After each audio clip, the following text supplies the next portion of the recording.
Iya, jadi kalau ngomong susah mungkin saya termasuk orang yang dulu bahkan kita ini jangan marah nih gudang garam nih. Gudang garam itu kita sering karena saya ngambil honornya paling gede, maka yang punya waktu itu Surya Paloh negur. Nah, akhirnya Bapak bisa masuk ke politik itu gimana? Ya, panjang juga ceritanya. Jadi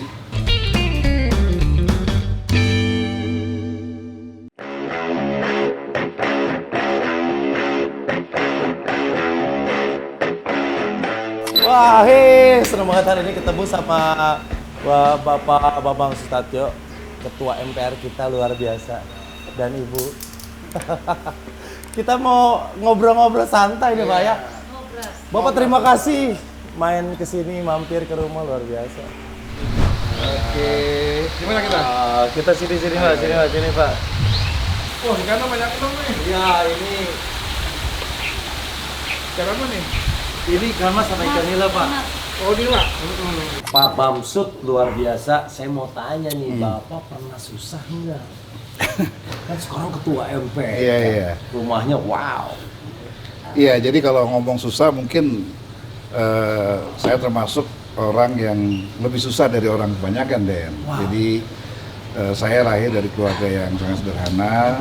Bapak dari ikut berjuang, tapi kemudian masuk tentara, tapi tentara pangkat rendahan, tinggal di komplek, pindah-pindah, dan kemudian beliau pas saya umur, saya lupa umur berapa, tapi itu saya masih ingat kelas 2 SMP, meninggal dunia. Jadi saya dibesarkan single parent oleh ibu sampai sekarang.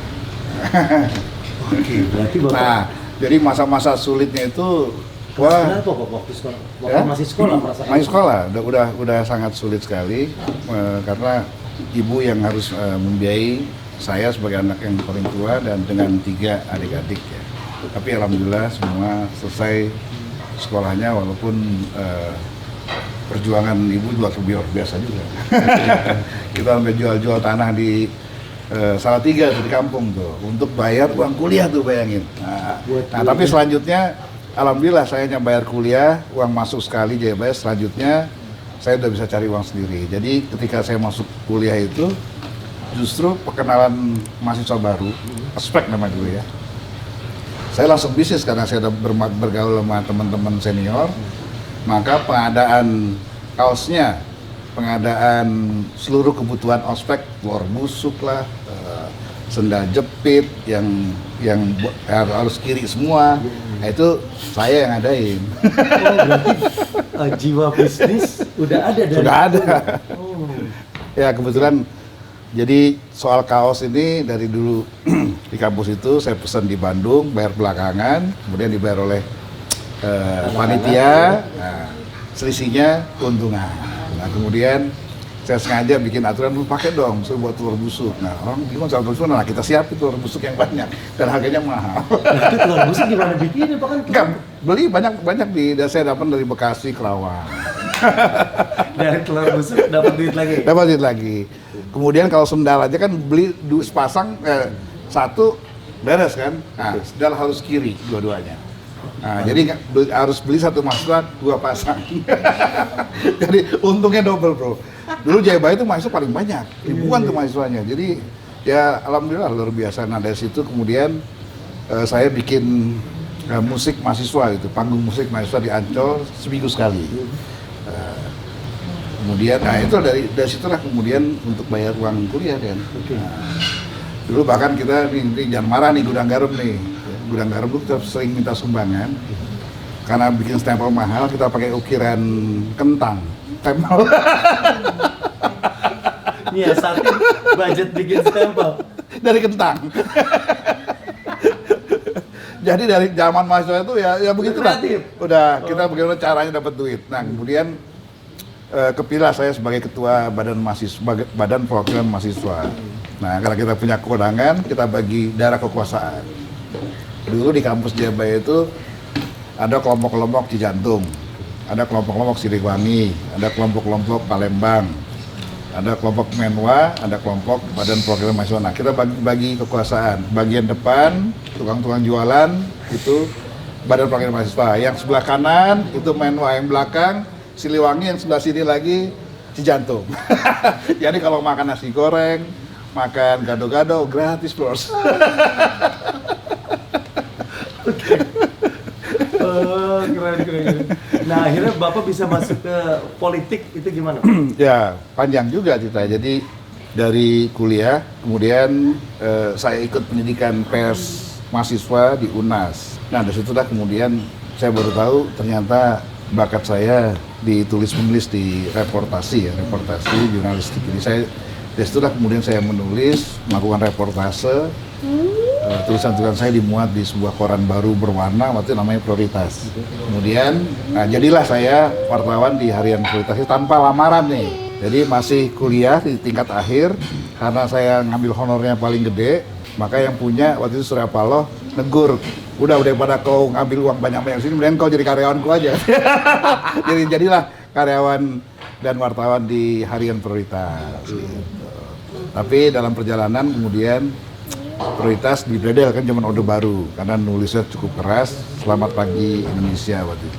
Nah dari situ kemudian kami sambil menunggu izin baru, kita disekolahin lah di LPPM, ngambil master segala macam, nama Derek Manangka, ada Pandana Baban, kemudian yang sekarang masih berkibar Don Bosco Salamun, sekarang pemretnya Metro ya. Lalu kemudian ada Bambang Harimurti juga teman juga sempat bergabung juga di grup Surya Paloh ketika Tempo di Bredel ya. Jadi banyak lagi lah teman-teman yang satu, Irman Saragi yang sering baca di Metro TV ya. Itulah perjalanan hidupnya. Kemudian dari wartawan saya selalu dapat tugas mewawancarai tokoh-tokoh sukses, para pengusaha. Nah disitulah pengenalan saya dengan Abu Rizal Bakri, dengan saya dengan Agung Laksono, Adel Muhammad, dan pokoknya pengusaha-pengusaha muda ketika itulah pada masanya, tokoh-tokoh. Oh, berarti perkenalan awal Bapak itu Bapak sebagai pewawancara? Pewawancara, dari ngobrol, kemudian kita wawancara, sukses story kan? Okay. Sukses story, kemudian, nah situ saya maintain hubungan yang baik dengan narasumber kita ini, sampai kemudian akhirnya harian Prioritas tidak lagi bisa terus karena setelah kita ambil majalah Vista ketika itu dia juga bisa berkembang, akhirnya sebagian diminta untuk mengundurkan diri, Caksi Pesangon, akhirnya kita bikin majalah, saya bikin majalah Info Bisnis. Nah itu pegang sahamnya Abu Rizal Bakri, Agung Laksono, Fadel Muhammad, jadi model dengkul kita. Nah dari situlah kemudian majalah ini berkembang. Ketika itu masuklah saya ke bidang-bidang lain. Dengan perkenalan dengan Agung Laksono, dengan Abu Rizal Bakri, masuklah saya mulai ke dunia politik. Oke. Partai Bapak pertama? Langsung Golkar. Dari awal tahun 70-an itu, 80-an Golkar. Tidak pernah pindah. Jadi mesti sabar. Jadi orang kadang melihat kita nih udah enaknya sekarang. Benar. Saya tuh dari caleg tuh 4 kali, yang kelima baru jadi. 4 kali gagal, yang kelima baru jadi. Waktu itu di daerah mana yang gagal itu? Salatiga, Semarang, lalu kemudian kan yang berikutnya adalah Purbalingga, Banjarnegara, Kebumen. Nah itu baru jadi. Tuh guys, kita bisa lihat pengalaman, jangan pernah menyerah ya Pak. Ketua MPR, Pak Bambang Susatyo ini 4 kali gagal, baru yang kelima berhasil. Tapi sekarang ya, ketika gagal itu justru kita mendapatkan banyak berkah. Barangkali kalau yang pertama saya dulu berhasil, mungkin saya tidak seperti yang sekarang ini. Karena pekerjaan langsung menjadi anggota DPR, tidak punya pekerjaan lain dan penghasilan lain. Ya mungkin saya masih Tarzan lah. Nah, tapi ketika gagal pertama, gagal kedua, gagal ketiga, gagal keempat, kemudian saya mendapatkan bisnis yang sampai sekarang saya geluti, yaitu batu bara. Saya dapat HPH, HTI, dan batu bara. Jadi kegagalan itu barangkali suatu berkah juga. Tuhan punya rencana lain yang lebih besar. Nah, yang keempat setelah saya gagal, lalu kemudian saya dapat bisnis yang luar biasa. Nah, kelima sudah tidak sulit karena kantong sudah penuh. Hepeng udah banyak. Bikin spanduk udah tenang. Udah tenang. Jadi memang kalah spanduk Pak. Kalah spanduk, dan mungkin kalau saya jadi waktu itu mungkin saya lebih banyak korupsinya, karena korupsi waktu paling tidak ya, nyuri-nyuri waktu untuk memenuhi kebutuhan lain. Nah sekarang karena saya masuk ke politik, urusan dapur udah beres, urusan anak-anak rumah tangga DPR, sehingga saya fokus di politik jauh lebih tenang, dan lebih fokus untuk pengabdian. Oke. Gitu deh. Baik. Itu kalau pesan buat anak muda nih Pak, yang pengen terjun ke politik, apa dari Bapak? Ya, satu, jangan kuping tipis. Yang kedua, jangan cepat menyerah, gagal masuk partai A, pindah besok ke partai B, gagal lagi pindah partai C. Ini nggak akan membuat kalian besar. Jadi fokus di satu partai, ya disitulah tumbuh besar bersama partai yang Anda geluti, Anda masuki. Anda dibesarkan partai dan tugas Anda adalah membesarkan partai juga. Nah, maksudnya jangan kupis tipis, jangan gampang tersinggung gitu Pak. Ya, karena di politik itu, politik kenapa? di politik itu kalau nggak tahan-tahan, waduh, bisa makan hati. Kalau di lawak kan ada ceng-cengan, di politik nggak ada Pak? Intrik. Oh, intrik. Jadi kalau nggak betul-betul kuat, ya itu bisa makan hati dan bisa kita kehilangan percaya diri. Jadi pertama jangan kuping tipis, kemudian pantang menyerah, dan kemudian jangan percaya juga informasi sepihak. Jadi mesti balance. Jadi seperti wartawan lah, check and balance. Jadi cari second opinion, karena kadang-kadang kita mendapat informasi, oh ini ada kecurangan, ini ada pelanggaran, langsung kita hantam, nggak boleh. Kita mesti cek dulu apakah betul informasi yang kita terima. Pastikan dulu baru kita, karena walaupun sebagai anggota DPR kita punya hak imunitas, kita tidak bisa dituntut di muka hukum ketika kita melaksanakan pekerjaan kita.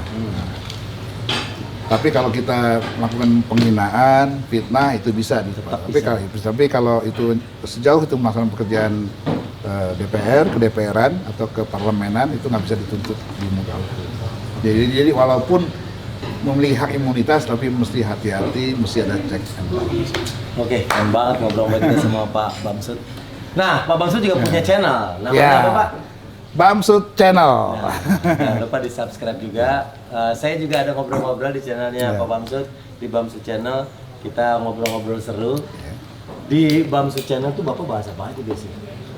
Bahas macam-macam. Jadi kalau misalnya soal dari mulai yang santai kayak tadi, kemudian ke masalah-masalah politik, tapi saya punya misi membawa pesan-pesan kebangsaan, 4 pilar, Pancasila, Undang-Undang Dasar 45, NKRI, dan Bhinneka Tunggal Ika. Jadi tugas saya di 4, menjaga NKRI, menjaga kebinekaan, mensosialisasikan Pancasila, kemudian memastikan Undang-Undang Dasar 45 dijalankan oleh seluruh penyelenggara negara.